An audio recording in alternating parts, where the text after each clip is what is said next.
जो मेरी बेटी है जिसका नाम अलका शर्मा है, जैसा आप सब लोग जानते हो कि इसको एक जो डिज़ीज़ है जेनेटिक डिसऑर्डर बोलते हैं, जिसको डिजीज़ का नाम है NCLT। और जो इसका जो ट्रीटमेंट होनी है वो भारत में संभव है, लेकिन जो उसकी बच्चे की जो मेडिसिन है जो इंडिया में नहीं है, जो फॉरेन में है, तो उस मेडिसिन को भारत में लाया जाए जिससे इस बच्ची का इलाज हो सके।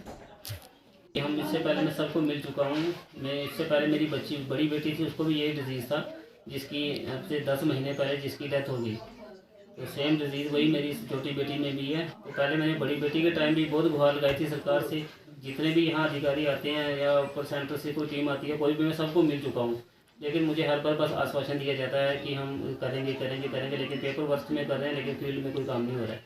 मैं यही गुहार लगाता हूँ एलजी साहब से कि मेरी मदद की जाए, मेरी बच्ची को ट्रीटमेंट के लिए या तो जहाँ इसकी ट्रीटमेंट है वहाँ भेजा जाए, अमेरिका में इसकी ट्रीटमेंट है, यूके में है, यूएस में, तो काफ़ी 3-4 कंट्री के बाहर जिसमें इसकी ट्रीटमेंट हो सकती है। अगर मेडिसिन भारत में नहीं आ सकती तो पेशेंट तो वहाँ जा सकता है, क्योंकि गवर्नमेंट के लिए ये काम बिल्कुल छोटा है, उनके लिए कोई बड़ा काम नहीं है ये।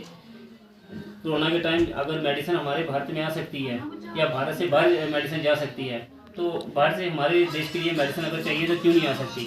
वैसे भी हमारे प्रधानमंत्री जी का नारा है बेटी बचाओ बेटी पढ़ाओ, लेकिन हमें लगता है कि यह नारा खाली इस स्लोगन को खाली पेपर्स में ही दिया जा रहा है, वो फील्ड में काम नहीं हो रहा है। तो मैं चाहता हूँ एलजी साहब के द्वारा कि मेरी आवाज़ प्रधानमंत्री जी तक पहुँचे, एलजी साहब तक पहुँचे, ताकि मेरी बच्ची की जो ट्रीटमेंट वो हो सके।